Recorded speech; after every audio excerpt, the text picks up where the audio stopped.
मेरा नाम डॉक्टर बिमल छाजड़ है। मैं साउल हार्ट सेंटर जो दिल्ली और पूरे इंडिया भर में हमारी करीब 93 क्लिनिक्स है उनका इंचार्ज हूँ। और इस प्रोसेस को हम लोग ने शुरू किया था 25 साल पहले। 25 साल पहले हमारे दिमाग में आया था जो ये हार्ट के हॉस्पिटल के जो आज का ट्रीटमेंट है, ये बाईपास सर्जरी, ये एंजियोप्लास्टी, ये जो ट्रीटमेंट है ये गलत डायरेक्शन में चल रहा है, ये सही डायरेक्शन में चल ही नहीं रहा है। ये जो बाईपास सर्जरी करता है ये बॉडी को काटता है, और ये बॉडी नहीं कटे अगर काम हो जाए इससे बढ़िया क्या हो सकता है। मेडिकल साइंस की असली जो प्रॉब्लम है, जो मेन कार्डियोलॉजिस्ट लोगों का प्रॉब्लम है, वो लोग असली चीज को अवॉइड कर रहे हैं। जो असली बीमारी का कारण है, खान पीन रहन सहन, उसको वो लोग अवॉइड कर रहे हैं, और अवॉइड करने की वजह से वो लोग गलत रास्ते चल रहे हैं। उनकी बीमारियां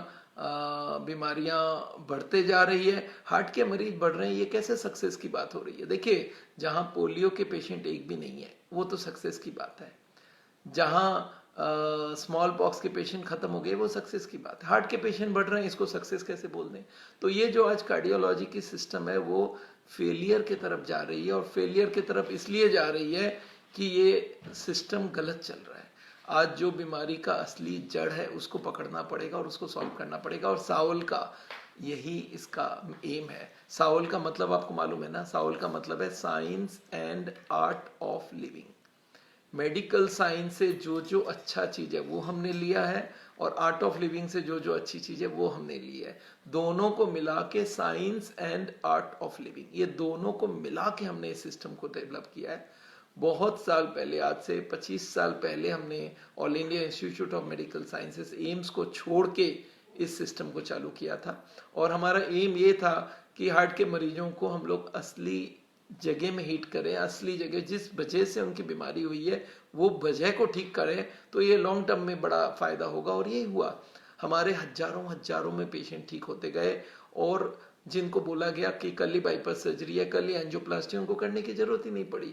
वो लोग अच्छे से चल रहे हैं, और अब 20 साल हो गए। 24 साल वाले पेशेंट आज भी आते हैं हमारे पास। डॉक्टर साहब देखिए, 25 साल 24 साल पहले आपके पास आया था, तभी उन्होंने बोला था एक दिन भी बाकी नहीं है, और मैं अभी तक ठीक चल रहा हूँ। तो एक बात याद रखिए, जो साउल का मेन एम है वो है कि बॉडी को काटे बगैर बीमारी को ठीक करना, रिवर्स करना। तो क्योंकि हम लोग लॉकडाउन में फंसे हुए थे, तो हमारे एम ये था कि भाई एक ऐसा सीरीज ऑफ लेक्चर्स करते हैं जिसमें हार्ट के बारे में एक एक करके हर चीज हम बताएं। तो हर दिन हम 3 से 4 बजे ये एक सेशन रख रहे हैं। अभी नेक्स्ट 15 दिन तक ये सेशन चलेगा। जैसे आज हमने कल हमने किया था हार्ट की बीमारी का कारण क्या है, हार्ट की बीमारी क्या है, उसका कारण क्या है। उसके पहले दिन हमने लिया था कोरोना में हार्ट की बीमारी क्या होती है, उसके बारे में हमने बात किया था। आज बात कर रहे हैं कि आज हम लोग किस तरह से हार्ट की बीमारी का डायग्नोसिस कर सकते हैं, क्या हार्ट की बीमारी में प्रॉब्लम रहती है जिसको हम पकड़ सकें, और क्या करने से उसकी डायग्नोसिस पक्की हो जाए, वो हम आपको बताने वाले हैं आज। तो कल हार्ट अटैक क्या है उसके ऊपर है। तो ये 15 दिन में हम लोग करीब करीब हार्ट की बीमारी का हर चीज को कवर करेंगे। ये जो हम लोग एक ईसीपी का ट्रीटमेंट बोलते हैं उसका क्या मतलब है, ये सारी चीजें हम लोग एक एक करके डिस्कस करने वाले हैं। तो आज का जो टॉपिक है वो है diagnosis of heart disease. Heart की बीमारी को हम डायग्नोसिस कैसे करें। तो उससे पहले मैं चाहता हूं आपको पहले समझाऊं ये हार्ट की बीमारी है क्या। तो बहुत सिंपल सा चीज है हार्ट की बीमारी। मैं आपको बता दूं हार्ट की बीमारी का मतलब क्या है। इस बीमारी को हमारे मेडिकल भाषा में बोलते हैं coronary artery disease, coronary heart disease.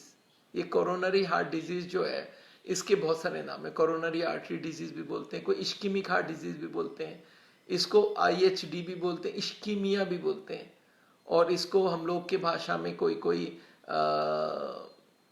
Angina भी बोलते हैं। Angina is a very common thing, angina हो गया मुझे। Now what is angina. Heart की बीमारी में छाती में दर्द होती है, और किस वक्त होती है, छाती में लेफ्ट साइड में दर्द होती है, स्पेशली चलने में होती है। इसको हार्ट की बीमारी के लक्षण माने जाते हैं। तो हम आपको बताएंगे हार्ट की बीमारी पहले होता क्या है, फिर इसका टेस्ट क्या हो सकता है वो बताएंगे। तो पहले समझते हैं हार्ट की बीमारी होती क्या है। मैं आपको कुछ स्लाइड दिखाना चाहता हूं। ये आपको दिख रहा है, जाके चेक। ये देखिए, ये हमारी पूरी बॉडी को आपको हम दिखा रहे हैं। ये बॉडी में आपको दिख रहा है हार्ट कहाँ पे रखी है। ये देखिए हार्ट कहाँ पे रखी है।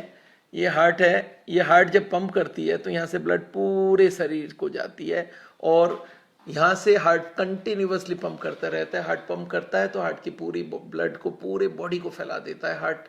और ये 1 मिनट में करीब 72 बार पंप करता है, 1 घंटे में 72 इंटू 60 और 24 घंटे में इंटू 24, 1 लाख बार हार्ट पंप करती है। और ये जब पंप करती है तो पूरे बॉडी को ब्लड पहुंच जाती है। ब्लड को लेके क्या जाना है, इनको लेके जाना है ऑक्सीजन। तो हार्ट को पूरे बॉडी को ऑक्सीजन देना है और हार्ट को खुद के लिए भी ऑक्सीजन लेना है। उसके लिए वो क्या करता है, देखिए 3 ट्यूब ले लेता है हार्ट अपने लिए। दूसरी स्लाइड दिखाएं हमें। हार्ट अपने लिए 3 ट्यूब लेता है, आपको इस पिक्चर में दिख रहा होगा कि हार्ट के 3 ट्यूब है, एक राइट साइड में, 2 लेफ्ट में, एक फ्रंट में, एक बैक में। ये जो 3 ट्यूब है इनके अंदर चर्बी जम जाती है, इनके अंदर ब्लॉकेज हो जाती है, तो क्या होगा, हार्ट की ब्लड सप्लाई कम हो जाती है। ये तीनों ट्यूब को मैं बड़ा करके दिखा रहा हूँ। इनके नाम है आरसीए, एक राइट साइड वाली ट्यूब है, लेफ्ट में 2 है, एलएडी और एलसीएक्स। इनसे हार्ट को ब्लड मिलता है और इनके अंदर चर्बी जम जाती है। चलिए, चर्बी जमने में 1-2 दिन नहीं, बड़े साल लगती है। देखिए चर्बी जमा हुआ ट्यूब दिखा रहा हूँ आपको, एक ट्यूब को काट के दिखा रहा हूँ चर्बी जमा हुआ। अब देखिए कैसा दिखता है। ये ट्यूब है जिसके अंदर इसकी क्रॉस सेक्शन की है हमने, ट्यूब को चाकू से बीचों बीच काट दिया है। इसके अंदर कोई ब्लॉकेज नहीं है, पहली वाली ट्यूब है, इसमें कोई ब्लॉकेज नहीं है। 10 साल की उम्र है, फिर थोड़ी ब्लॉकेज हुई और ब्लॉकेज हुई और ब्लॉकेज हुई और ब्लॉकेज हुई। जैसे जैसे ब्लॉकेज बढ़ता जाएगा वैसे वैसे वो ट्यूब नैरो होता जाएगा, पतला होता जाएगा। ये ब्लॉकेज का क्या मतलब है, ब्लॉकेज का मतलब है चर्बी जम गई है हार्ट के ट्यूब्स के अंदर, और जैसे जैसे वो चर्बी जमेगी वैसे वैसे वो ट्यूब छोटी होती जाएगी, ब्लड सप्लाई कम होती जाएगी। और इसी को हार्ट को जब ब्लड मिलता नहीं है तो फिर वो एंजाइना तक का तकलीफ होता है, तब उसके सिम्टम्स आते हैं। तो ये बीमारी को बनने बड़े साल लगती है। और इस बात में एक बात बता दूं, ये 80% तक ब्लॉकेज होता है, 70% तक ब्लॉकेज होता है, मरीज को कोई तकलीफ नहीं होती है। क्यों नहीं तकलीफ होती है, क्योंकि वो पेशेंट उस वक्त तक कोई भी ऑक्सीजन की कमी नहीं होती है हार्ट को। हार्ट की जो ऑक्सीजन की कमी है वो 3 तरह का है। ऑक्सीजन की जो जरूरत है वो 3 तरह का है। पहला जरूरत है जब हार्ट की स्पीड कम है तब 10% ही ब्लड चाहिए। जब वो चलने लगे आदमी तो हार्ट की स्पीड बढ़ती है, तब 20% चाहिए, और दौड़ने लगे तो 30% चाहिए। तो जब तक आदमी दौड़ सकता है तो ये समझ जाइए 30% ब्लड चल रहा है। जिस दिन चलने दौड़ने में दिक्कत हो तो समझ लीजिए 30 नहीं चल रहा है, 70 ब्लॉक हो चुका। जिस दिन चलने में दिक्कत हो जाए समझ लीजिए 20 नहीं चल रहा, 80 क्रॉस कर चुका ब्लॉकेज। तो हार्ट के पेशेंट हमारे पास 70-80 के पहले पहुंचते ही नहीं है। याद रखिए, बैठे बैठे तो 10% ब्लड चाहिए, चलने में 20 चाहिए। तो जब तक आदमी चलता फिरता रहता है, 5 किलोमीटर चल सकता है, तो क्या सोचता है कि मैं ठीक हूं, मेरे को क्या दिक्कत है। तो ये बात आपको बहुत अच्छे से समझना पड़ेगा। हार्ट की बीमारी में तकलीफ 80% ब्लॉकेज तक कुछ भी नहीं होती है, इस बात को बड़ा ध्यान रखें। चलिए, हार्ट की बीमारी क्या है, ब्लॉकेज क्या है, ये इस्कीमिक हार्ट डिजीज क्या है, ये समझ में आ गया। अब हम लोग ये देखते हैं, इस बीमारी में एक प्रॉब्लम होती है जिसको बोलते हैं हार्ट अटैक। वो क्या चीज है, वो क्या है समझिए। ये ब्लॉकेज है और ये बढ़ता जाए, ये ब्लॉकेज है और ये बढ़ता जा रहा है, तो क्या होगा, ये ब्लॉकेज के ऊपर जो पर्दा है, एक पर्दा दिख रहा है आपको ब्लॉकेज के ऊपर, वो बस्ट कर जाता है। मैं लोगों को समझाता हूँ, नोट की गड्डी में नोट घुसाते जाओगे, रबर बैंड टाइट होते होते एक दिन रबर बैंड फट जाता है, और जैसे ही रबर बैंड फटती है वहां से केमिकल निकलती है और वो वहां पे क्लॉट आ जाता है। देखिए क्लॉट बनता हुआ दिखा रहा हूँ नेक्स्ट स्लाइड में। एक ट्यूब को, ये स्कीमेटिक डायग्राम आपको हम दिखा सकते हैं। पहले ये 20% ब्लॉकेज है, 40% ब्लॉकेज है, 60, 70, 80% ब्लॉक है, और ये बढ़ते बढ़ते एक दिन ब्लॉकेज फटा और यहाँ पे क्लॉट आ गई। क्लॉट आते ही वो 100% ब्लॉकेज हो गया, और जैसे ही 100% ब्लॉकेज हुई, हार्ट का एक हिस्सा डेड हो जाएगा। इसको बोलते हैं हार्ट अटैक, इसको बोलते हैं मायोकार्डियल इंफार्क्शन। तो हार्ट का बीमारी का 3 स्टेज में आप हो सकते हैं। 1 नंबर, अभी तक 70 ब्लॉक नहीं किए हैं, अभी आपका ब्लॉकेज चल रहा है, हो सकता है 20, 30, 40, 50 तक पहुंचे। एक जिसका ब्लॉकेज 70, 80, 90 है और उनको चलने में दिक्कत है, एंजाइना की तकलीफ है। और तीसरा पार्ट है जब वो मेम्ब्रेन बस्ट करता, 100 ब्लॉक हो गया, इसको बोलते हैं हार्ट अटैक। तो जब तक हम हार्ट अटैक ना पहुंचे तब तक तो हमारे पास अभी हार्ट में कोई डैमेज नहीं है, हम हार्ट की बीमारी को इंप्रूव भी कर सकते हैं। तो ये है हार्ट की बीमारी का पूरा सीन। 3 स्टेज आपको याद रखना है। आपकी ब्लॉकेज अभी चल रही है, 70 के नीचे है, एक 70, 80, 90 कुछ हुई है, और एक होता है 100% जबकि हार्ट अटैक हो चुका है। तो ये 3 स्टेज में हार्ट के पेशेंट हमारे पास आते हैं। अब चलिए सोचते हैं हार्ट की बीमारी के हम लोग डायग्नोसिस कैसे करें। तो पहला डायग्नोसिस का पार्ट जो है वो है, अच्छा ये ब्लॉकेज बस्ट हुआ हुआ एक दिखाता हूं आपको पिक्चर, उस पिक्चर को दिखा के फिर मैं आपको बताऊंगा क्या क्या टेस्ट हो सकता है। इस पिक्चर को आप देखिए, एक ट्यूब दिखा रहा हूं जो नॉर्मल आर्टरी है, एक ब्लॉक्ड आर्टरी है 70-80% और एक 100% ब्लॉक हो गया है। तो 3 स्टेज में आप हो सकते हैं। ये नॉर्मल से ब्लॉक तक पहुंचते में ज्यादातर लोग, मैं आपको बताऊं, कोई भी ऐसा आदमी नहीं है जिसका एडल्ट हो और ब्लॉकेज ना हो। कोई के 10 होगा, कोई का 20 होगा, कोई का 30, 40, 50। और जब तक ये 30, 40, 50 ब्लॉकेज होती है मरीज हम लोग तक पहुंचते ही नहीं है, बोलता मैं तो ठीक हूं, मुझे कोई दिक्कत नहीं है। पर याद रखिए जब वो ब्लॉकेज 70-80 क्रॉस कर जाती है तब वो मरीज हम तक पहुंचता है। तो याद रखिए हार्ट के मरीज के जो सिम्टम्स होते हैं वो 70-80 के इलाज होते हैं। चलिए अब हम लोग चलते हैं और समझते हैं हार्ट की बीमारी का अब हम लोग टेस्ट क्या कर सकते हैं। चलिए अभी तक आपको मैं ये समझा रहा था हार्ट की बीमारी होती क्या है।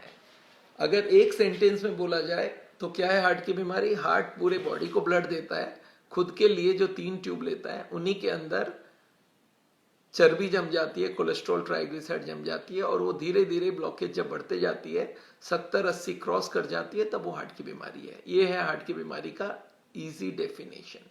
हमारे कार्डियोलॉजिस्ट को अगर ये पूछा जाए कि सर मैं चलता हूं और छाती में दर्द होती है, इसका क्या मतलब है, तो हमारे सावल में तो हम बोल देंगे भाई आपकी 80% से 70-80% से ऊपर ब्लॉकेज है। कार्डियोलॉजिस्ट बोलेंगे you got coronary artery disease. मरीज बोलेगा कोरोनरी आर्टरी डिजीज होता क्या है? बोलता है एथेरोस्क्लेरोसिस। मरीज बोलता है एथेरोस्क्लेरोसिस क्या होता है? बोलता है it is the oxidised LDL cholesterol being engulfed by the phagocytotic action of monocytes. आपको कुछ समझ नहीं आएगा। हमारा कंसेप्ट है कि चीज को सिंप्लीफाई करो और 1 मिनट लगता है सिंप्लीफाई करने के लिए। हार्ट की बीमारी है क्या? ब्लॉकेज हो गई है, हार्ट की ट्यूब के अंदर चर्बी जम गई है। और हार्ट अटैक क्या है? वो चर्बी जमते जमते एक दिन उसके ऊपर का पर्दा फट गया और वहां पे क्लॉट आके 100% ब्लॉकेज हो गया। ये है हार्ट की बीमारी। अब हम लोग सोचते हैं हार्ट की बीमारी में टेस्ट क्या क्या हो सकता है, क्या डायग्नोसिस की तरफ बढ़ने के लिए पहला का काम क्या है? पहला काम है आपको ये समझना पड़ेगा ये एंजाइना चीज है क्या। What is angina? तो आपको पहले एंजाइना क्या है मैं समझाऊं। एंजाइना का मतलब है कि छाती में दर्द होगा। पेशेंट ये कंप्लेन करेगा, हार्ट का पेशेंट, कि सर जब भी मैं चलता हूं, स्पीड लेता हूं, तो मेरे को छाती के लेफ्ट साइड में दर्द होती है, भारीपन होती है, और जैसे ही मैं रुक जाता हूं भारीपन और दर्द दोनों ठीक हो जाती है। यह है हार्ट की बीमारी का लक्षण। और ये भारीपन के जगह कभी कभी आदमी को सांस फूलने का प्रॉब्लम होता है, चोकिंग होती है, लगता है गला कोई दबा रहा है। कुछ लोगों को धड़कन तेज हो जाता है, कुछ को जलन होती है छाती के बीचों बीच। और ये सारे चलने से बढ़ता है, रुकते ही ठीक हो जाता है, और ये हार्ट की बीमारी के लक्षण है। तो ये अगर कोई के पास है कि सर मैं चलता हूँ, स्पीड लेता हूँ, सीढ़ियां चढ़ता हूँ, कोई मेहनत का काम करता हूँ, सांस फूल जाती है, सांस उखड़ जाती है या छाती में दर्द होता है, तो इमीडिएटली आपको हार्ट की बीमारी का जांच के लिए आगे जाना चाहिए। और इसको आप मान के चलिए 70-80 ब्लॉकेज हो चुका है। अब आगे क्या क्या टेस्ट हो सकता है? तो पहला टेस्ट का नाम है ट्रेडमिल टेस्ट। आपने जरूर नाम सुना होगा, टीएमटी। ये टीएमटी क्या चीज है ना, ईसीजी करते करते हम लोग चलाते हैं। पर पहले देखते हैं, पहला एक और सबसे और सिंपल टेस्ट जो मैं आपको बता रहा था वो है ईसीजी। तो देखिए ईसीजी में करते हैं क्या, मरीज को हम लोग लेटा देते हैं और यहाँ पे कुछ लीड्स लगा देते हैं और लीड्स लगा के एक बटन दबा देते हैं और एक ग्राफ निकल आता है। इसको बोलते हैं ईसीजी। और इसमें एक एक हार्ट के बीट का इलेक्ट्रिकल चेंजेस दिखता है। तो मैं आपको एक ईसीजी का ट्रेसिंग दिखा रहा हूं, देखते ही आप समझ जाएंगे। ये देखिए ईसीजी की ट्रेसिंग दिखती कैसे है, इस पिक्चर को देखेंगे तो आपको समझ आएगी। ये ईसीजी की ट्रेसिंग है, ऊपर देख रहे हैं आपको, ये ईसीजी की ट्रेसिंग है, एकदम नॉर्मल ईसीजी है। और जहां पे हार्ट की ऑक्सीजन की कमी होगी तो ये एसटी डिप्रेशन आपको दिख रहा है, एसटी सेगमेंट ये नीचे उतर गई है, ये गड़बड़ हो गई है। यहाँ पे एसटी सेगमेंट नॉर्मल है और ये एसटी सेगमेंट नीचे उतर गई है। ये है एंजाइना और ये है एंजाइना जब टी इन्वर्सन हो। और ये जो है ईसीजी, ये है हार्ट अटैक का ईसीजी। तो हमारे डॉक्टर्स को हम लोग को ट्रेनिंग दिया जाता है कि देखो आप ईसीजी देखते ही समझ जाना चाहिए एंजाइना है और ये हार्ट अटैक है। तो ईसीजी का इंपॉर्टेंस किस वक्त है, याद रखिएगा। ईसीजी हम लोग कर तो लेते हैं सबका, पर जिसको 70-80 ब्लॉकेज है उनको ईसीजी में कुछ नहीं आता है। क्यों नहीं आता है सोच के देखिए। ईसीजी करते वक्त मरीज सोया हुआ रहता है और सोए वक्त उसके हार्ट की स्पीड सबसे कम होती है। और जब हार्ट की स्पीड कम होती है तो क्या होता है, उसकी हार्ट की सप्लाई उसको 10% चाहिए। अगर 90% ब्लॉकेज भी है तब भी 10 खुला है, तो मरीज के ईसीजी में कुछ नहीं आता। एक आदमी आके बोलता है सर मैं तो हार्ट का पेशेंट हूँ, हर महीने एक एक ईसीजी कराता हूँ, ईसीजी नॉर्मल आती है। क्यों आती है समझ में आया आपको?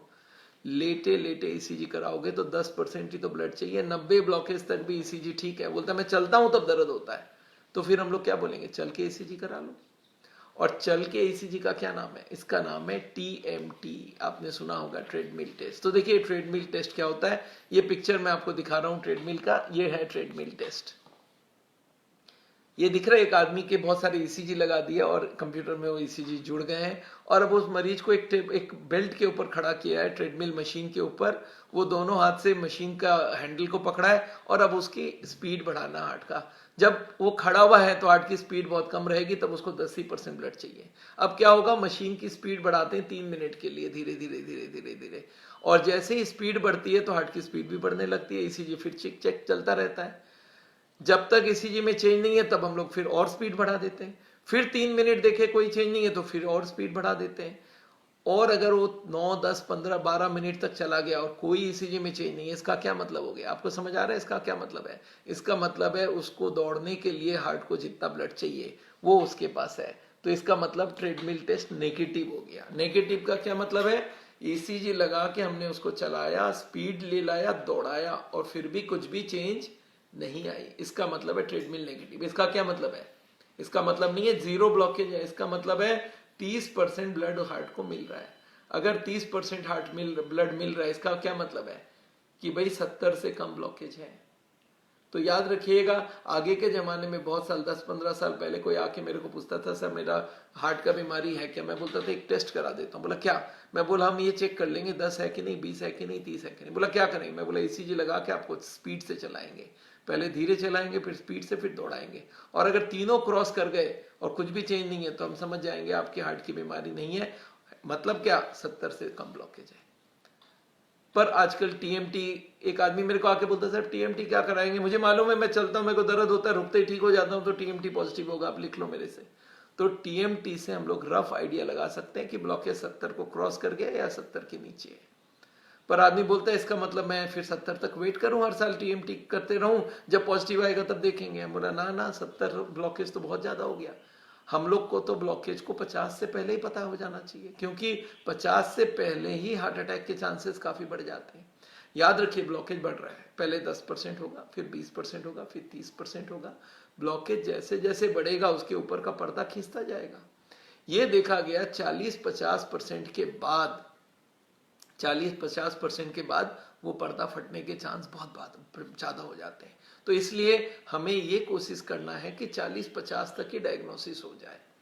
तो टीएमटी से तो दिखेगा नहीं, टीएमटी तो 70 के पहले दिखाएगा नहीं कुछ भी, और कोई फिजिकल एक्टिविटी बहुत अच्छा करता है तो 80 तक भी पता नहीं चलेगा टीएमटी में। तो याद रखिएगा टीएमटी और ईसीजी हार्ट की बीमारी का डायग्नोसिस के लिए बेस्ट नहीं है। हाँ, ईसीजी एक ही वक्त काम आता है जब लेटे लेटे पेन होता है, हार्ट अटैक के वक्त। हार्ट अटैक है कि नहीं है पता करना है तब ईसीजी कर सकते हैं, पर ब्लॉकेज पता करने के लिए ईसीजी काफी नहीं है। टीएमटी भी थोड़ा बहुत ठीक है, पर इसके बाद वाली जो टेस्ट है वो बहुत इंपॉर्टेंट है कि हम लोग पता कैसे करें कि ब्लॉकेज है कितनी। और इसके लिए एक टेस्ट होता है जिसका नाम है, इसके लिए जो टेस्ट होता है उसका नाम है एंजियोग्राफी। अब 2 तरह की एंजियोग्राफी आपको मालूम होना चाहिए, एक है तार घुसा के एंजियोग्राफी, एक है तार बिना घुसाए एंजियोग्राफी। मेरे को कोई बोलता है सर और थोड़ा सरल बताइए, मैं आपको बताता हूं। मेरे पेट में दर्द हुआ मान लेते हैं, डॉक्टर के पास गया, बोला मैं काट के चेक कर सकता हूं, ऊपर से चेक कर सकता हूं, तो मैं कौन सा चाहूंगा? मैं बोलूंगा सर काटने की जरूरत नहीं, ऊपर से चेक कर लो। बस यही 2 एंजियोग्राफी आजकल है, एक में तार घुसाई जाती है बॉडी के अंदर और एक में तार घुसाने की कोई जरूरत नहीं है। हमारे पास दोनों की पिक्चर है, जिसमें एक एंजियोग्राफी है और एक बिना तार वाली एंजियोग्राफी है। तो 2 तरह की एंजियोग्राफी होती है, एक में तार घुसाई जाती है और एक में तार नहीं घुसाई जाती है। देखिए दोनों एंजियोग्राफी मैं आपको अभी एक बार दिखाता हूं, ये पिक्चर दिखा रहा है। एक है सीटी एंजियोग्राफी, एक है कैथेटर एंजियोग्राफी। कैथेटर एंजियोग्राफी का क्या मतलब है? ये जो ट्यूब है ये एक तार को घुसाई जाती है बॉडी के अंदर, यहाँ पे छेद किया जाता है इस ट्यूब के अंदर, और इसको पूरा पंक्चर करके अंदर तक लेके जाते हैं, एकदम हार्ट तक धक्का मारते रहते हैं, धक्का मारते रहते हैं। वो धक्का देते देते वो हार्ट तक लेके जाते हैं, और हार्ट में जब पहुंच जाता है तब बाहर से कलर डाल के उसको पिक्चर लेते हैं। ये बड़ा ऑपरेटिव प्रोसीजर है, इसके कॉम्प्लिकेशन बहुत होती है। इसमें तार घुसाई जाती है और वो तार को ब्लाइंडली अंदर घुसाया जाता है। देखिए तार घुस गया, अब अंदर कोई दिख तो नहीं रहा, अंदर क्या, पीछे से धक्का मारते रहो। वो धक्का आपने कभी वो देखा है क्लच वायर डालते हुए मोटरसाइकिल में, स्कूटर में, कभी मोटरसाइकिल स्कूटर में क्लच वायर देखा होगा, क्लच वायर को घुसा के पीछे से धक्का मारते रहते हैं। वैसे ही इस तार को अंदर से धक्का मारते हैं, जब नहीं गया तो वापस खींच लेते हैं, फिर घुसाते हैं। ये ट्रायल एरर करते करते वो हार्ट तक लेके जाते, पूरे अंदर से पूरे ट्यूब को स्क्रैच कर देता है ये ट्यूब। और ये इसलिए मैं एंजियोग्राफी नहीं चाहता हूँ, ऑपरेशन से कम कुछ नहीं है। और ये एंजियोग्राफी के आजकल नहीं, अच्छा एंजियोग्राफी वाले क्या बोलते हैं, नहीं नहीं यही बेस्ट है। उनका बेस्ट का लॉजिक मैं आपको समझाऊंगा, लॉजिक ठीक नहीं है। बेस्ट क्यों नहीं है वो मैं समझाऊंगा। बोलते नहीं गोल्ड स्टैंडर्ड है, इसी से पता चलेगा एक्चुअल ब्लॉकेज कितना है।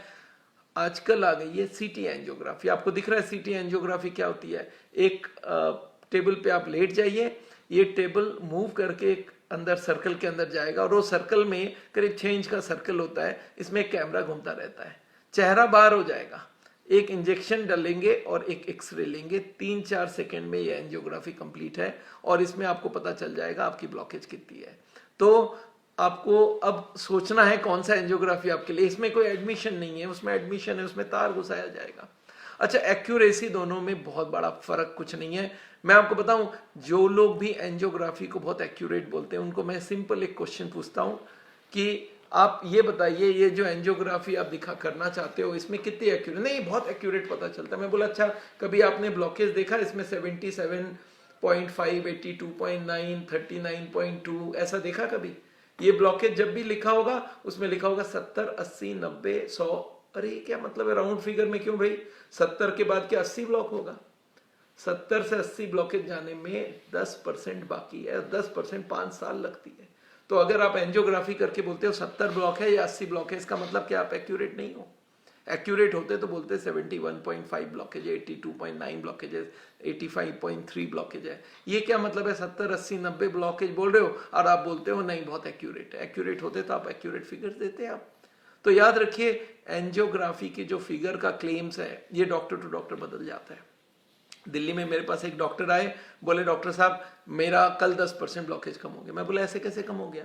बोला नहीं स्क्वाड वाले 80 बोल रहे थे, अपोलो 70 ही बोल रहा है। मतलब क्या है? ब्लॉकेज कम नहीं हुई है, ब्लॉकेज तो वहीं का वही है। 2 डॉक्टर में 10% की फर्क हो गई है, 15% की फर्क हो गई है। तो याद रखिएगा ये जो ब्लॉकेज की फर्क होती है ये अंदाजन की फर्क है, ये कोई एक्यूरेट फिगर्स नहीं है। अगर आपको 70, 80, 90 ही पता करना है तो फिर सीटी एंजियोग्राफी में क्या कमी है, उसी में भी इतना ही पता चल जाएगा।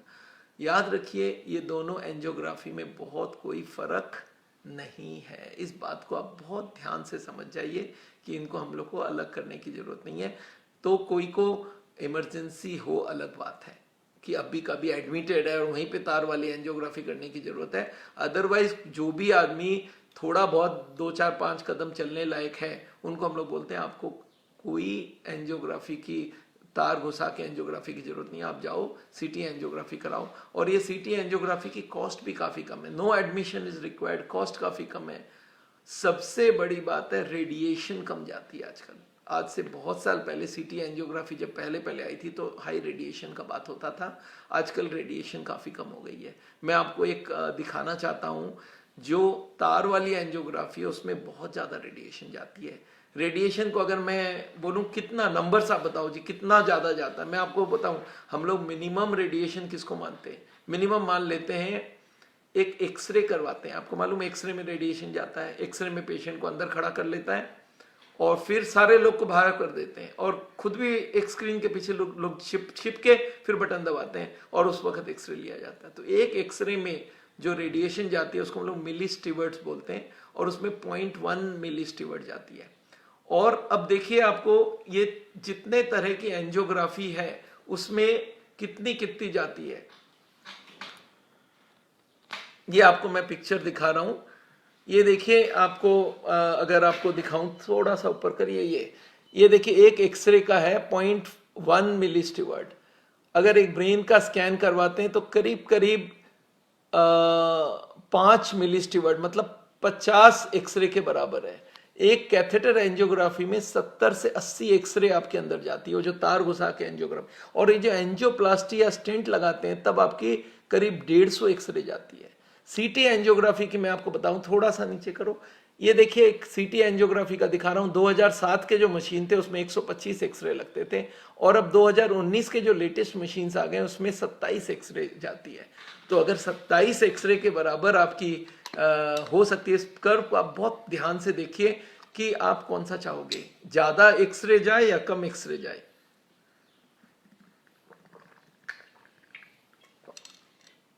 नेचुरली आप चाहोगे कि कम एक्सरे जाए। तो इसके लिए मैं आपको अब थोड़ा सा आगे फिर से लेके जाता हूं। आपको समझ आ गई, जो तार वाली एंजियोग्राफी उसमें दोहरा आपको मार पड़ रहा है, एक तो आपके अंदर की कॉम्प्लिकेशन और दूसरा ज्यादा एक्सरे की एक्सपोजर, रेडिएशन एक्सपोजर। रेडिएशन ज्यादा एक्सपोजर होता है, उससे कैंसर होने का चांसेस होता है।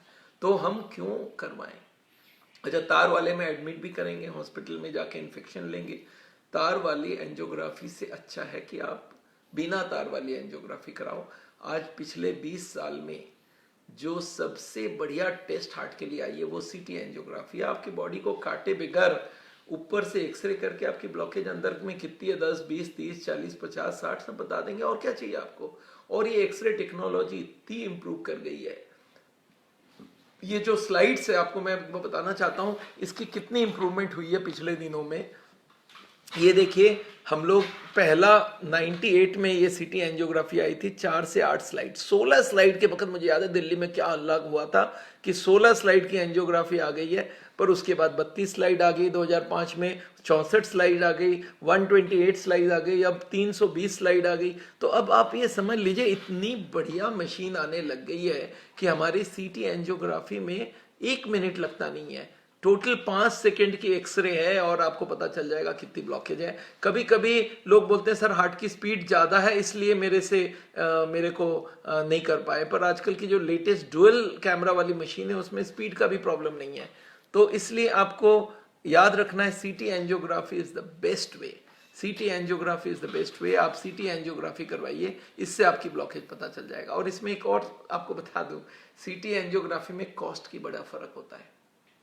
जो एंजियोग्राफी करवाया जाता है उसमें आपको मालूम है जो डॉक्टर भेजते हैं उसको कुछ, वैसे गवर्नमेंट से अलाउड नहीं है, पर इनडायरेक्टली हर पैथोलॉजी क्लिनिक, हर एक्सरे क्लिनिक ये डॉक्टर्स को कुछ कमीशन टाइप का देते हैं। कमीशन नहीं देते हैं तो कहीं उनको घूमने ले जाते हैं, कहीं कुछ करवाते हैं, उनको कुछ एक बेनिफिट मिलता है हर इसके ऊपर। हमने साउल से निगोशिएट किया, जो एक्सरे, जो सीटी एंजियोग्राफी 15,000 की होती है हम लोग 5, 6, 7,000, 8,000 में करवा ले रहे हैं। क्यों? हमने उनसे बात किया भाई हमें कोई जरूरत नहीं है, आप एक काम करो पर मेरा वाला जितना हिस्सा है वो आप पेशेंट को डिस्काउंट दे दो। तो अगर साउल की कोई भी क्लिनिक में, हमारे क्लिनिक 93 क्लिनिक्स है ऑल अक्रॉस इंडिया, हमारे वेबसाइट में सारे क्लिनिक्स का आपको नाम मिल जाएगा और ये क्लिनिक्स में आपको सारी डिटेल मिलेगी कहाँ से होगा और कितने पैसे में होगा। हम लोग ने उनसे रीनिगोशिएट किया हुआ है। तो दिल्ली में ये टेस्ट हम लोग 7,000 में करवा देते हैं, कलकत्ता में 7,500 में करवा देते हैं, ये बम्बई में 7,500 में होती है, बेंगलोर में 6,500 में होने लग गई है। तो ये एक्सरे 5 मिनट का काम है, आपको पता चल जाए आपकी ब्लॉकेज कितनी है। तो ये एक्सरे काफ़ी अच्छा। और एक और प्रॉब्लम होती है, जो सीटी एंजियोग्राफी होती है उसके बाद वहाँ के डॉक्टर्स लोग का एक प्रॉब्लम, उनकी एटीट्यूड बदल जाती है और बोलते हैं नहीं नहीं बहुत क्रिटिकल है। अरे हार्ट का पेशेंट 70-80 ब्लॉकेज बिना तो आपके पास आएगा नहीं। बोले नहीं आपकी बस डेथ होने में 2 मिनट बाकी, आप बताओ आप बहुत लकी हो टाइम से यहाँ गए, और थोड़ा सा लेट होंगे तो कुछ भी हो सकता है। अरे भाई कल तक मैं घूम फिर रहा था। बोला नहीं नहीं आप घूमेंगे नहीं, आप घूम कैसे रहे यही समझ नहीं आ रहा है। वो ऐसा एक डरावना पैदा कर देते हैं एक सीन कि वे वो पेशेंट ना नहीं बोल सके, ऑपरेशन कराना ही पड़ेगा आपको, अभी की अभी स्टेंट लगेगी, अभी कभी बाईपास सर्जरी होगी। और ये मैं नहीं चाहता हूँ। मैं चाहता हूँ आप अगर हार्ट की बीमारी है, आपके पास ब्लॉकेज है, ठीक है, आपको ब्लॉकेज की रिपोर्ट मिल जाए, डिसीजन आप लोगे कि मुझे क्या करना है। पर वहाँ पे क्या कार्डियोलॉजिस्ट ऐसा एक सीन बना देते हैं कि आप ऑपरेशन करे बगैर यहाँ से निकल नहीं सकते। इस बात को आप ध्यान रखिएगा। सीटी एंजियोग्राफी में ये प्रॉब्लम नहीं है। रेडियोलॉजिस्ट कर रहा है आपकी सीटी एंजियोग्राफी, उसको कोई मतलब नहीं आप एंजियोप्लास्टी कराओ या बाईपास सर्जरी कराओ, आपकी इच्छा है। वो रिपोर्ट दे दिया भाई इतनी इतनी ब्लॉकेज है, आप अब अपनी मर्जी जैसे कर लो, आपको जिससे कंसल्ट करना कर लो। दिस इज अ फेयर वे। कोई पेशेंट मैं हूँ, मेरे को डिसाइड करने दो मैं क्या करूँगा, मेरे को आप रिपोर्ट दे दो। नहीं नहीं रिपोर्ट नहीं, आपको ऑपरेशन बिना जाने ही नहीं देंगे। ऐसा एक सिस्टम बना के रखा है। मैं ये नहीं बोल रहा हूँ सारे कार्डियोलॉजिस्ट सेम है, पर आप किसी किसी कार्डियोलॉजिस्ट के पास जाइए, करीब करीब उनकी एक ही सा ट्यून होता है कि ना आपका एंजियोग्राफी के बाद वो फिर रुकने नहीं देते हैं कि आपको ऑपरेशन बिना जाने नहीं देंगे। Now this is a unfair game, ये गलत बात है। आपको बोलना चाहिए भाई ये आपकी एंजियोग्राफी की रिपोर्ट है, नाउ यू हैव ऑप्शन, वो ऑप्शन आपको पेशेंट को लेना है। हम उनको एक ही ऑप्शन बोलते हैं, बोलते देखो आप ऑपरेशन कराना चाहो करवा लो, पर अगर ऑपरेशन नहीं चाहते हो कि बॉडी ना कटे, तो आपको हम लोग 3-4 तरह का ट्रीटमेंट करवा देते हैं। क्या क्या ट्रीटमेंट हो सकता है? एक तो आपकी जो ब्लॉकेज के कारण है, cholesterol, triglyceride, blood pressure, sugar, खाना पीना, स्मोकिंग, या वजन है ज़्यादा है उसको कम करना, या खाने में फ्रूट्स वेजिटेबल ज़्यादा खाना, ये ऐसा करो कि अब ऊपर से ब्लॉकेज बढ़ने का चांस कम हो जाए। और उसके साथ एलोपैथी की दवाई ले लो, आपको अगर दर्द हो रहा है उसकी दवाई देता हूँ, बीपी हाई है, शुगर हाई है उसकी दवाई दे देता हूँ, कोलेस्ट्रॉल हाई है उसकी दवाई दे देता हूँ। तो दवाई और परहेज देते ही वो एंजियोग्राफी के बराबर हो गया, एंजियोप्लास्टी के बराबर हो गया। आजकल मेडिकल साइंस ने प्रूव कर दिया, अगर आप प्रॉपरली दवाई लेते हो और सब तरह से ठीक से चलते हो तो आपको एंजियोप्लास्टी करने की जरूरत नहीं है, इट इज इक्विवेलेंट। अभी 2019 में इस्कीमिया ट्रायल आई है जिसने बहुत क्लियरली बता दिया है, जो मरीज घूमता फिरने वाले स्टेज में जो 10, 20, 50 कदम आराम से चल सकता है, ऐसे मरीज को एंजियोप्लास्टी करो और लाइफस्टाइल और दवाई देके चलाओ, दोनों बराबर है। तो अगर लाइफस्टाइल दवाई देके बराबर है तो फिर मैं क्या एंजियोप्लास्टी कराऊं, क्यों एंजियोग्राफी कराऊं? तो इस बात को आप बड़ा ध्यान से चलिएगा। अब मेडिकल साइंस बदल गई है, रिसर्च ये प्रूव कर दिया है कि हार्ट अटैक को रोका जा सकता है, ब्लॉकेज को रिवर्स किया जा सकता है। ये हार्ट के हॉस्पिटल वाले ये दो इंफॉर्मेशन है, ये मरीज को कभी शेयर नहीं करते कि आपकी ब्लॉकेज रिवर्स हो सकती है। ये अब रिसर्च होके प्रूफ हो चुका है, और ये भी प्रूफ हो चुका है आपके पास बाईपास एंजियोप्लास्टी एक तरफ है और दवाई और लाइफस्टाइल एक तरफ है, दोनों की सेम वेट है। अगर आप इमरजेंसी में नहीं हो तो, इमरजेंसी मतलब अभी कभी हार्ट अटैक नहीं हुआ हो वो इमरजेंसी मानते हैं। बाकी जो आदमी 10, 20, 50 कदम चल सकता है विदाउट दर्द, वो इमरजेंसी में नहीं है। वो आदमी को लाइफस्टाइल और दवाई यही काफी होता है, वो एंजियोप्लास्टी बाईपास सर्जरी के बराबर होता है। अगर आपको इसके बारे में और पढ़ाई करना है तो लिखिए ischemia trial, ischemia trial, ISCHEMIA, ischemia trial. ये इस्कीमिया ट्रायल आपको बताएगा कि ये रिसर्च हुई है और ये 6000 मरीजों में हुई है। आधे लोगों की बाईपास एंजियोप्लास्टी हुई, आधे को दवाई और लाइफस्टाइल में रखा गया, और दोनों के रिजल्ट 1 साल, 2 साल, 3 साल बाद बराबर है। तो फिर बराबर है तो मैं फिर क्यों ऑपरेशन करा लूं? अब कार्डियोलॉजिस्टों की प्रॉब्लम है, एक तो पैसे का प्रॉब्लम है, और दूसरा एकेडमिकली उनको ये बताया गया ये अच्छी है, अब तक बताए आ रहे हैं सबको। आज वो कैसे अपनी व्यू बदल दें कि हाँ रिसर्च में आ गया कि आपके पास चॉइस है, वो अगर बोल देंगे तो कोई मरीज ऑपरेशन ना करवाए। तो ये नॉलेज आम आदमी तक पहुंच जाना चाहिए, और इसीलिए हमने ये सीरीज बनाया कि भाई ऑपरेशन क्यों करवाओगे, एंजियोप्लास्टी की जरूरत नहीं है, एंजियोग्राफी की भी तार वाली जरूरत नहीं, बिना तार वाली एंजियोग्राफी कराओ और आप अपना लाइफस्टाइल को फॉलो करो। अब एक टेस्ट आपको और मालूम होना चाहिए, वो है echocardiography. Now what is a echocardiography? Patient late जाता है, मैं आपको दिखाऊं इकोकार्डियोग्राफी होता क्या है। पेशेंट को लेटा देते हैं, डॉक्टर बगल में बैठ जाते हैं, और एक आपको हाथ में देखा, डॉक्टर के हाथ में एक प्रोब होता है, इसको प्रोब बोलते हैं, इसको ले जाते हैं, इससे अल्ट्रासाउंड एमिट होता है, और वो प्रोब को हार्ट के चारों तरफ वो घुमाते रहती हैं, और उससे वो उसका हार्ट का पूरा पिक्चर टीवी में आ जाता है, और इसमें पूरा दिखने लगता है हार्ट कैसे पंप कर रहा है, पंप कैसे कर रहा है। और इसमें जो सबसे इंपॉर्टेंट चीज निकल के आती है वो है हार्ट की पंपिंग पावर कितनी है। मैं आपको बताऊं ये इको की रिजल्ट में क्या आती है। हार्ट देखिए, हार्ट इतना बड़ा है, फिर ऐसे ऐसे ऐसे ऐसे ऐसे चलता रहता है हार्ट जब बड़ा होता है तो इसमें 100 ब्लड हो, और छोटा हो जाए तो 40 ब्लड है, तो कितना बाहर फेंका? 100 था और 40 रह गया, मतलब 60 को बाहर फेंका। इसको बोलते हैं ejection fraction, pumping power of the heart. Eject देखा आपने कहीं लिखा है? कैसेट प्लेयर में देखिएगा, इजेक्ट, इजेक्ट मतलब क्या? बाहर फेंको। कंप्यूटर में इजेक्ट मतलब बाहर फेंको। तो ये जो हार्ट जो बाहर फेंकता है वो कितना परसेंटेज ब्लड को फेंकता है, इसको बोलते हैं इजेक्शन फ्रैक्शन। एक नॉर्मल आदमी की इजेक्शन फ्रैक्शन 100 नहीं होती है। 100 अगर ब्लड है तो पंप करने के बाद 40 अंदर रह जाती है, 60 को बाहर फेंका जाता है, तो इसको बोलते हैं इजेक्शन फ्रैक्शन। ये इजेक्शन फ्रैक्शन नॉर्मल आदमी का 60 होता है। अब मान लेते कोई की हार्ट अटैक हो गई तो उसकी पंपिंग कम हो जाएगी। इको से ब्लॉकेज पता नहीं चलता। एक आदमी बोलता है मेरा इको नॉर्मल है, इसका क्या मतलब है? इसका मतलब ब्लॉकेज नॉर्मल नहीं है। ब्लॉकेज 80-90% भी हो सकती है, पर इसका मतलब है 100% ब्लॉकेज नहीं है। 100% होता तो हार्ट का एक हिस्सा डेड होता, और हार्ट ऐसे पंप कर रहा है, अगर ये हिस्सा डेड हो जाए तो पंपिंग अब कम हो जाएगी। तो हार्ट की पंपिंग जब कम हो जाए तो इसका मतलब है हार्ट अटैक पहले ही हो चुका है और इको का हार्ट का पावर कम हो गया है। तो कोई आदमी का नॉर्मल पावर होता है 60-65, अगर वो 55 या 50 लेके आ रहा है तो उसका माइनर हार्ट अटैक हुआ है। अगर वो और कम हो गया, 30-40 हो गया, तो मेजर अटैक आई है। और अगर मैसिव अटैक है तो 15-20% तक भी आदमी जिंदा रह सकता है, उसके बाद जिंदा नहीं रहता। तो याद रखिएगा, हार्ट अटैक के वक्त हार्ट का एक हिस्सा पंप करना बंद कर देता है, वो हिस्सा डेड हो जाता है, डैमेज्ड हो जाता है। तो हार्ट ऐसे ऐसे पंप करता है, ये हिस्सा डेड हो गया तो हार्ट की पावर कम हो जाती है। तो इको से ये पता चलता है आपको हार्ट अटैक हो चुका है या नहीं हो चुका है। तो ये ध्यान में रखिएगा, इको से ब्लॉकेज पता नहीं चलता। बहुत सारे आदमी बोलता है अच्छा कार्डियोलॉजिस्ट कभी कभी ऐसे कर देते हैं, इको आपकी ठीक है। अरे इको ठीक है, ईसीजी ठीक है, इसका मतलब नहीं है कि ब्लॉकेज नहीं है। इको ठीक है, इसका मतलब हार्ट अटैक नहीं हुआ।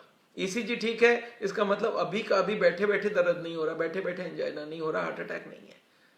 पर आपको मालूम होना चाहिए, चलते वक्त अगर ईसीजी गड़बड़ हो तो इसका मतलब है 70-80 ब्लॉकेज हो चुका है। तो एनीवे, मैंने आपको आज बहुत क्लियरली समझाया है ये हार्ट में टेस्ट क्या क्या हो सकती है, किस तरह के टेस्ट आपको करना चाहिए। और एक और दो टेस्ट और आपकी बाकी रह गई। एक तो ब्लड का क्या क्या टेस्ट हो सकता है। ब्लड में याद रखिए, पहला टेस्ट है लिपिड प्रोफाइल। आपकी कोलेस्ट्रॉल कितनी है, आपकी ट्राइग्लिसराइड कितनी है, आपकी एचडीएल कितनी है, ये जानना बहुत जरूरी है। कोलेस्ट्रॉल ज्यादा है तो आप समझ लीजिए आपका ब्लॉकेज बढ़ने वाली बात हो रही है। ट्राइग्लिसराइड ज्यादा है तो ब्लॉकेज बढ़ने की बात हो रही है। एचडीएल कम है तो ब्लॉकेज बढ़ने की बात हो रही है। तो ये तीन को हम लोग ब्लड टेस्ट से पता कर सकते हैं। इसको बोलते हैं लिपिड प्रोफाइल। 400 से शुरू करके 600-700 में ये सारा टेस्ट हो जाता है। तो ये लिपिड प्रोफाइल आप जरूर करवाइए, अगर हार्ट के मरीज हैं कि नहीं है देखने के लिए, और मरीज हो भी गए तो भी इसको चेक करना, और नहीं भी हुए तो भी चेक करना चाहिए। एक बार इसको चेक जरूर करवाइए। लिपिड अगर ज्यादा है तो आपको सीटी एंजियोग्राफी करने में इमीडिएटली बोलूंगा। तो आपको लिपिड टेस्ट करवाना बहुत जरूरी है। अगर आपको शुगर की कोई भी संदेह है तो फास्टिंग पीपी और एक 3 महीने का शुगर होता है, उसको बोलते हैं ग्लाइकोसिलेटेड हीमोग्लोबिन, उसको भी चेक कराना पड़ेगा।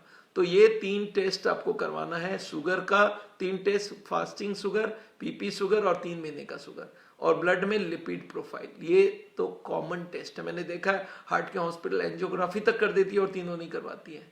ये बहुत जरूरी है करवाना। ये तो बेसिक टेस्ट है। कोई भी आदमी को पूछो हार्ट की बीमारी होती है, बोलो कोलेस्ट्रॉल, अरे कोलेस्ट्रॉल ही चेक नहीं किया आपने, तो you must do lipid profile. और इसके बाद एक हार्ट अटैक के वक्त चेकअप होता है, उस टेस्ट को आपको बता दूं, वो जिस वक्त एक आदमी को लग रहा है बैठे बैठे दर्द हो रहा है, बहुत सीवियर दर्द हो रहा है। बैठे बैठे कब दर्द होगा? अरे यार बैठे बैठे तो 10% ब्लड है, जब 10 भी नहीं है। जब हार्ट अटैक होता है तो आपको मालूम है 100 ब्लॉक हो जाता है। जब 100 ब्लॉक होगा तो क्या होगा? उस वक्त हार्ट को 10% ब्लड भी नहीं मिल रहा, बैठे बैठे दर्द हो रहा है, बैठे बैठे सांस फूल रहा है, उस वक्त ईसीजी की बड़ी वैल्यू है। उस वक्त एक ईसीजी कराना होगा जिससे पता चलेगा हार्ट अटैक है कि नहीं। और एक टेस्ट होती है, जब हार्ट के मसल्स डैमेज होते हैं तो उसमें एक एंजाइम्स निकलता है, उसका नाम है ट्रोपोनिन टी, ट्रोपोनिन आई। इसको चेक किया जा सकता है। वो उनका एक बूंद ब्लड लिया और एक स्लाइड के ऊपर डाला तो उसमें आ जाता है येस और नो। ये स्लाइड आता है 500-600 रुपए का। तो किसी भी इमरजेंसी में आप कभी भी जाइए, हार्ट अटैक की अगर संदेशा है तो आप वहां पे जाके ये टेस्ट करवा सकते हैं। ट्रॉपटी टेस्ट आप लिख लें, TROP, ट्रॉपटी टेस्ट, और एक हो गया ECG। इन दोनों में अगर चेंज है और तो हार्ट अटैक कंफर्म्ड है, और इसमें अगर चेंज नहीं है इसका मतलब हार्ट अटैक करीब करीब नहीं हुआ है आपको। आपका चेस्ट पेन हो सकता है गैस्ट्रिक के वजह से हो रहा हो सकता है कोई चोट के वजह से हो रहा हो, पर हार्ट अटैक नहीं है, ये बात पक्की हो गई। तो ये बात आपको बड़ा ध्यान में रखना पड़ेगा। चलिए, हार्ट की बीमारी का टेस्ट एक और लास्ट रह गया, उसको बोलते हैं स्ट्रेस थैलियम टेस्ट। वो क्या चीज है? आपने नाम सुना होगा, इसको मोगा टेस्ट भी बोलते हैं, न्यूक्लियर टेस्ट भी बोलते हैं। न्यूक्लियर स्ट्रेस टेस्ट क्या चीज है मैं बता दूं आपको। एक आदमी का ये टेस्ट किनको करवाना चाहिए? जिनका हार्ट अटैक हो चुका है उनके लिए टेस्ट बहुत काम का चीज है। क्यों मैं बताऊं? इसमें क्या करते मालूम है? एक रेडियम, आपने नाम सुना घड़ी में? आगे के जमाने में घड़ी में एक रेडियम करके केमिकल होता था, रात को बहुत उजला सा दिखता था। अब तो एलईडी आ गई, अब तो ऐसे दिख जाता है, एक बटन दबाते दिख जाती, पर आगे रेडियम होता था। वैसे एक थैलियम होता है, एक रेडियो एक्टिव केमिकल होती है, इसको ब्लड में डाल देते हैं। और अब हार्ट उसको पिकअप करता है और फिर हार्ट का एक्सरसाइज करा के भी उसका एक्सरे किया जाता है, उसको स्कैन करते हैं। जो एरिया हार्ट का डेड है वो पता कर देता है थैलियम। अगर डेड है तो वो थैलियम को पिकअप ही नहीं करेगा, जिंदा ही नहीं है तो थैलियम कैसे पिकअप करेगा? जो जिंदा है वो पिकअप करेगा।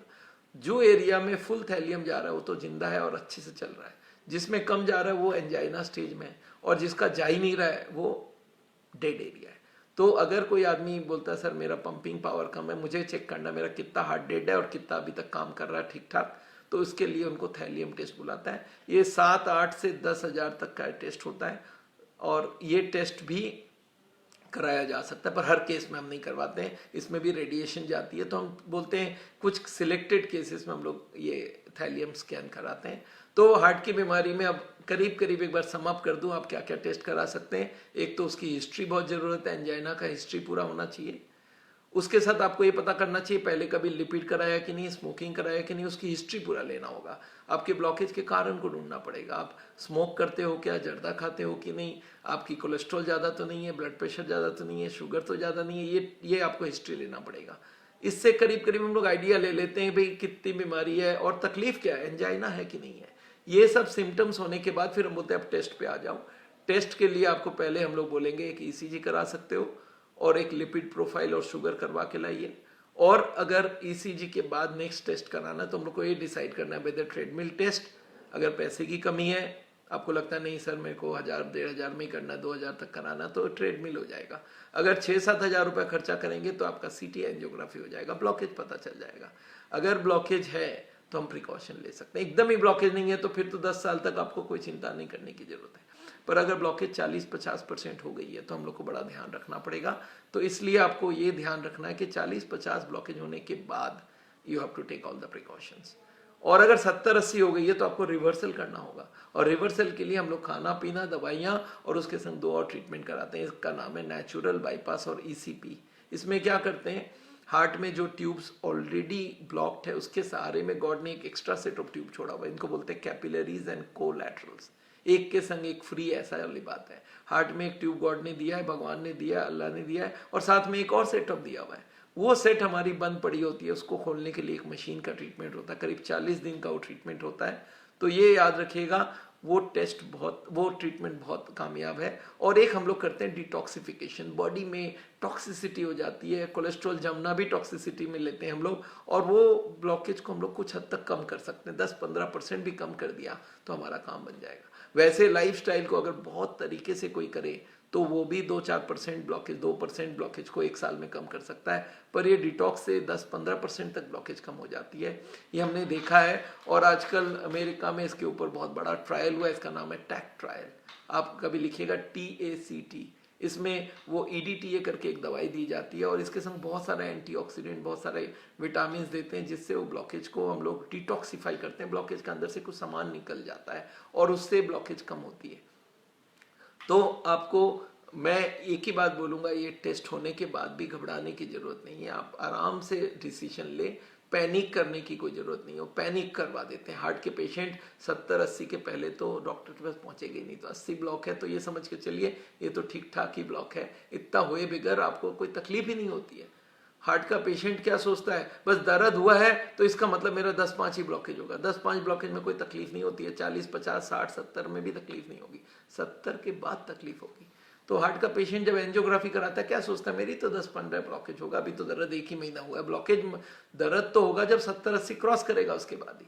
तो ब्लॉकेज 70-80 बिना तो मरीज को तकलीफ ही नहीं होती है यार। तो आपको ये ना कभी कोई बोलते अरे 80 ब्लॉक है, आप एकदम घबरा गए, 80 ब्लॉक है, 90 ब्लॉक है। अरे 80-90 हुए बगैर आप हार्ट के पेशेंट ही नहीं बनोगे भाई। उसके पहले तो आप बैठे हो ना, जब फादर को हार्ट की बीमारी है, बेटे को भी मान लेते 50-60 ब्लॉकेज, उसको क्या मालूम वो हार्ट का पेशेंट है। 10 साल बाद, 20 साल बाद वो जब 70-80 क्रॉस करेगा जब उसको पता चलेगा। तो मैं लोगों को बोलता हूँ हार्ट के मरीज हो, अपने बच्चों का जो 30-40 साल उम्र का हो गया है, उनकी जरूर अपने भाई का सबका चेक करवाइए। और अगर लिपिड्स हाई है, जेनेटिक भी होता है कुछ पार्ट, तो अगर आपके लिपिड्स हाई है तो आप उसको जरूर से उसको चेक करवाइए, उसको ठीक करवाइए। तो एनीवे मैंने आपको बताया। अब मैं चाहूँगा थोड़े बहुत क्वेश्चन आ जाए तो मैं क्वेश्चन का जवाब देने की कोशिश करूँ। आपके पास मैं क्वेश्चंस कुछ देख रहा हूँ। एक क्वेश्चन लिखा है कि करनाल सेंटर कब खुलेगा? देखिए अभी लॉकडाउन है, अभी हम लोग ने बंद करके रखा है। कुछ सेंटर हमने चालू किया, अभी दिल्ली के काफ़ी सेंटर खुल गए, दिल्ली के सारे सेंटर्स खुल गए हैं, बॉम्बे के खुल गए हैं, और राजस्थान में बहुत सारे जगह हमने सेंटर खोल दिया है। तो आपको जिस भी सेंटर में जाना है उनको फ़ोन कर लीजिए और पता करिए। मैं करनाल से बात करूंगा, करनाल सेंटर का एक टेलीफोन नंबर लेके आप उनसे, मिस्टर गिरीश मित्तल है, उनसे बात कीजिए, वो आपको बताएंगे कब खुलने वाला है। एक प्रिंस सिंह ने लिखा है, डॉक्टर जी मेरे डैडी का हार्ट ब्लॉकेज आरसीए में 90%, एलसीएक्स में 90% और 80% है, और अब तक कुछ नहीं करवाया है, सिर्फ मेडिसिन और लाइफस्टाइल में चल रहे हैं। आप हमारे कोई भी सेंटर में जाइए, अगर आप दिल्ली के आसपास है तो दिल्ली में आ जाइए, हमारे हर सेंटर में कोई में भी, और आके आप दिखाइए, उससे आपको पता चल जाएगा और हम लोग उसका ट्रीटमेंट कर सकेंगे आपका। चेतन मक्कर ने लिखा है, sir how detox our self at home. अच्छा, how to detox our self home. देखिए बहुत सारे लोग जो हमारे यहाँ नहीं आ पाते हैं उनके लिए हमने एक डिटॉक्स की किट भी तैयार की है, और जिसमें एक टेस्ट, एक होता है कार्डियो क्लीन, ईडीटीए जो हम लोग इंजेक्शन से देते हैं, उसका ओरल भी आता है, तो वो भी आप ऐड कर सकते हैं। अगर आप यहाँ पे नहीं आ पाते तो आपको ईडीटीए का ओरल भी मिलता है हमारे क्लिनिक्स में, इसका नाम है कार्डियो क्लीन गोल्ड। वो कार्डियो क्लीन गोल्ड अमेरिका से इंपोर्ट होती है, वो ले सकते हैं। एक क्वेश्चन है हरीश चंद्र का, टेकिंग डीप्लाट ए और स्टेंट लग चुका है पहले। देखिए एक बार स्टेंट लग चुका है, याद रखिएगा, जो ब्लॉकेज 40 साल में बनती है, स्टेंट के बाद वो 40 साल नहीं लगाता, वो कम समय में ही बन सकता है। तो इसके लिए आपको डीप्लाट के संग संग आपको ये चेक कराना आपका लिपिड ठीक है कि नहीं, खाना पीना ठीक है कि नहीं। अगर आप एक बार हमारे क्लिनिक में आइए, we can assess and tell you how to go about it. ये नहीं कि जब फिर से 80-90 आ जाए तब आप हमारे पास आए, पहले ही आइए आप। एक क्वेश्चन है, रात के सोते समय अगर लेफ्ट साइड में पेन हो तो क्या करना चाहिए, हार्ट अटैक हो सकता है कि नहीं। देखिए अगर हर दिन हो रहा है और आप सुबह फिर से जग रहे हैं, इसका मतलब हार्ट अटैक तो था नहीं, हो सकता है गैस्ट्रिक पेन भी हो, पर आपको सीटी स्कैन करा के देखना चाहिए ब्लॉकेज है कि नहीं है। राजस्थान में कहाँ कहाँ पे सावल का सेंटर है, मैं आपको बता दूं, राजस्थान में हमारा बीकानेर में है, राजस्थान में हमारा जयपुर में है, और अजमेर में है। ये 3 सेंटर में आप जा सकते हैं। आप हमारा सावल की वेबसाइट में आप जाके इसको चेक कर सकते हैं कहाँ पे है डिटेल। पाकिस्तान में एक हो, इसके लिए मिस्टर अहमद ने बोला है पाकिस्तान में कोई इंटरेस्टेड हो खोलने के लिए तो हमसे आप कांटेक्ट करिए, हमारी ईमेल लिखिए आप हमें info@sawal.com में, और हम लोग खोल सकते हैं पाकिस्तान में। हमें हमारा जो बांग्लादेश में हमारा सेंटर है तो पाकिस्तान में भी हम लोग खोल सकते हैं, क्यों नहीं, आप पाकिस्तान में जरूर खोलिए। संजय खजांची बोल रहे हैं, डैश डाइट से बीपी नॉर्मल हो गया तो दवाई क्या करें। देखिए दवाई का याद रखिएगा, बहुत सिंपल सी बात है, अगर दवाई के साथ आपका 120-80 बीपी है तो दवाई चालू रखेंगे। जिस दिन बीपी 110 आने लग जाए तो उस दिन दवाई हटाने की टाइम आ गई। अगर 120 है दवाई के साथ, खाना पीने के साथ, डैश डाइट के संग, इसका मतलब है दवाई की जरूरत है, दवाई के साथ 120 है, दवाई हटाएंगे तो 130-40 जाएगी। तो याद रखिएगा अगर आपका दवाई के साथ बीपी 120 है तो दवाई चालू रहना चाहिए। अभय गुप्ता ने लिखा, मैंने रिवर्सल कोर्स अक्टूबर में चंडीगढ़ से कंप्लीट किया है, अब मुझे नेक्स्ट सीटी एंजियोग्राफी कब कराना है। बेस्ट आपको रहेगा, आपको 2-3 महीने 4 महीने बाद सीटी स्कैन कराया जा सकता है। याद रखिए इसमें रेडिएशन जाती है।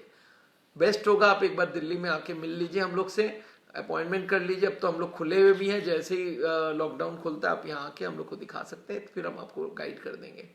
मिस्टर ठाकुर बोल रहे हैं, मुझे हार्ट बीट बहुत ज़्यादा होता है, कभी कभी घबराहट होती है, 23 के हैं। 23 में देखिए ब्लॉकेज तो होना है नहीं, एंग्जाइटी से भी हार्ट की स्पीड बढ़ती है, तो प्लीज़ अपना अपना ध्यान रखिए, पर लिपिड प्रोफाइल जरूर करवाइए, अगर ज़्यादा है तो उसको केयर लेना पड़ेगा। मिस्टर लकी बोल रहे हैं कि हमारी दवाई ख़त्म हो गई है, करनाल सेंटर से लेते थे, अब क्या करेंगे। आप एक काम करिएगा, हमारे दिल्ली के हेड ऑफिस में फ़ोन कीजिए और दवाई के बदले कौन सी दवाई मिलती है उसकी लिस्ट मिल जाएगी आपको, वो दवाई बाजार से खरीद सकते हैं। अभी लॉकडाउन के वक्त नेचुरली आपको हम लोग ये नहीं बोलेंगे दिल्ली आके हमारे क्लिनिक में, दिल्ली में हमारी रोहिणी में क्लिनिक है, वहाँ पे आके आप दवाई कभी भी खरीद सकते हैं। पर आप अभी के लिए 10 दिन 15 दिन के लिए दवाई बाजार से खरीद लीजिए। उसकी जो एक्सचेंज लिस्ट है, आप हमारे दिल्ली हेड ऑफिस फ़ोन करिए, वो लोग आपको एक्सचेंज लिस्ट व्हाट्सएप में दे देंगे। आप अपना व्हाट्सएप नंबर अभी शेयर कर सकते हैं हम लोग के संग। लारी हॉस्पिटल वालों ने बाईपास सर्जरी की जब बोली है, तो आपको हमने बोला बाईपास सर्जरी की जरूरत नहीं है, आप हमारे लखनऊ वाले सेंटर में जाके जानकीपुरम में जाके मिलिए, they will take care of you. Pradeep Kumar बोल रहे हैं, sir I suffer from minor heart attack और pumping power, lipid profile okay है, हम डायबिटीज है, व्हाट कैन आई डू। आपको एक सीटी एंजियोग्राफी करना चाहिए, सीटी कोरोनरी स्कैन। आप बॉम्बे में हैं तो बॉम्बे में जाके आप हमारे सेंटर को मिलिए, वो लोग सीटी एंजियोग्राफी करवा के आपको कौन से ट्यूब में कितना ब्लॉकेज है बता देंगे। अगर एक में ही ब्लॉकेज है, उसमें हार्ट अटैक हो गया तो चिंता का बात ही नहीं है, पर अगर फर्दर ब्लॉकेजेस है तो फिर आपको बड़ा ध्यान रखना पड़ेगा। कंचन कुमार ने लिखा है, कलकत्ता में कहाँ पे है। कलकत्ता में हमारी क्लिनिक लैंसडाउन में है और एड्रेस आपको वेबसाइट से मिल जाएगी saul.com से।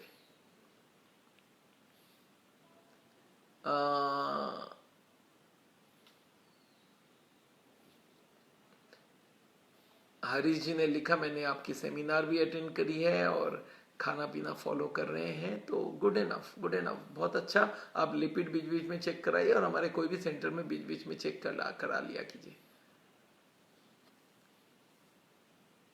रोहित साहनी, नीचे जमा, रोहित साहनी ने लिखा है, एलएडी में 80 to 85% ब्लॉकेज है, आगे क्या करना चाहिए।